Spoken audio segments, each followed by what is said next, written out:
وحید الدین خان صاحب تو اس دنیا سے چلے گئے، اللہ تعالیٰ ان پر رحم فرمائے، اور اچھے محرر تھے، اچھے قلمکار تھے، بہت اچھے انسان تھے، لیکن شروع میں جو ہے ان کا بہت پڑھا جاتا تھا، ہمارے علماء بھی پڑھتے تھے،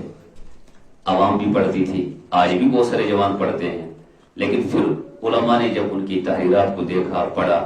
اس میں بنیادی چیزوں کا انکار تھا۔ عیسیٰ علیہ السلام کے متعلق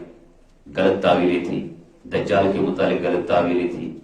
اور محمد رسول اللہ صلی اللہ علیہ وسلم کے اسوہ حسنہ کے متعلق غلط تعویل ہو گئی، 10 یوں ایسی خرابیاں اس تحریر میں آ گئی، تو علماء نے سختی کے ساتھ فرمایا کہ یہ گمراہی کی طرف ان کا قلم جا رہا ہے۔ بہرحال تو اس میں کچھ کتابیں ایسی بھی ہیں جو بہت اچھی ہیں، علماء سے پوچھ کر اس کو پڑھ سکتے ہیں، تاہم اصل طریقہ یہی ہے کہ وقت کے ان معتبر علماء کی صحبت میں رہیں جو دن رات دین کے ساتھ رہ کر،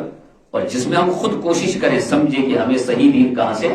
ملے گا، اور جب ہم کوشش کریں گے اللہ ہماری کوشش کو ضائع نہیں کرے۔ ہمیں کیوں نہیں صحیح کوئی ملتا؟ آپ کی میری کوشش ہی نہیں ہوتی ہے، ہم تھوڑی بہت کوشش کرتے ہیں تو اللہ کچھ نہ کچھ دیتے ہیں، اللہ کسی کو ضائع نہیں کرتے، اور اگر ہم آخرت کے لیے کوشش کریں گے تو اللہ ضرور ہمیں نصیب ہے۔ ومن اراد الآخرہ، جس نے آخرت کا ارادہ کیا، وسعى لها سعيها، اور کوشش کی، فاولئک کان سعیهم مشکورا، اللہ اس کو محروم نہیں رکھیں گے، اللہ ضرور اس کو اپنی نعمتوں سے نوازیں گے، اس کی قدر و منزلت ہوگی اللہ کے یہاں۔ تو ہم کوشش کریں تو اللہ تعالیٰ انشاءاللہ ہمیں ضرور نصیب کریں گے۔ یہ جو مسجدوں کا حمام ہوتا ہے، جس کو ہم حمام کہتے ہیں، کشر پشت آتوانا صوف، اس کے ساتھ غسل خانے ہوتے ہیں۔ عربی میں فقہا جو فقہ کی کتابوں میں جو حمام لفظ آیا ہے، اس سے مراد غسل خانے ہوتے ہیں۔ تو وہ مسجد سے، یہ جو حمام ہے یہ مصروفہ، یہ مسجد سے باہر ہے، خارج مسجد ہے، مسجد کے احکام اس پر نافذ نہیں ہیں۔ ہاں کبھی ایسا ہوتا ہے کہ مسجد کو وسعت دے دی اور اس حصے کو بھی مسجد کے اندر داخل کر دیا، تو یہ شرعی مسجد بن جائے گی پوری۔ فی الحال اتنی سی مسجد شرعی مسجد ہے، اس کے بعد جو آپ جہاں پر حمام ہے، جو حمام گرم کیا جاتا ہے، وہ پورا حصہ جو ہے وہ مسجد سے باہر ہے۔ اس اعتبار سے اگر کوئی کسی پر غسل لازم ہے، وہ وہاں آ کر غسل کرنا چاہے تو اس کی اجازت ہے،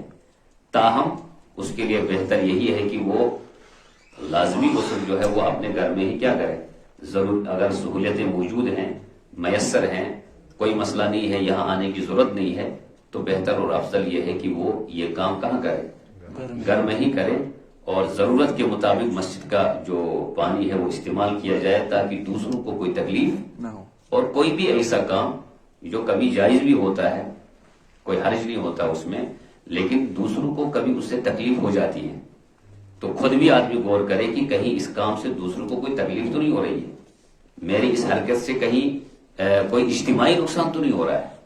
میرے اس عمل سے کہیں مسجد کا اجتماعی نقصان تو نہیں ہے، تو میں وہ کام کیوں کروں جس سے کسی کا امت کا اجتماعی نقصان ہو جائے۔ اس لیے کبھی کوئی چیز جائز تو ہوتی ہے، مگر اس کے نہ کرنے میں فائدہ ہوتا ہے، اور اس کے کرنے میں کوئی بڑا مسئلہ اس سے حل نہیں ہوگا، وہ آپ گھر میں بھی کام کر سکتے ہیں، وہ عمل گھر میں بھی ہو سکتا ہے، تو بہتر یہ ہے کہ آپ وہ کام جس سے کسی کا نقصان ہو وہ اس طرح انجام نہ دیں کہ خامخواہی اجتماعی نقصان ہو جائے۔ اور اس پس منظر میں اگر ہم اس کو یہ دیکھیں تو بہتر ہے کہ گھروں میں ہی غسل کیا جائے۔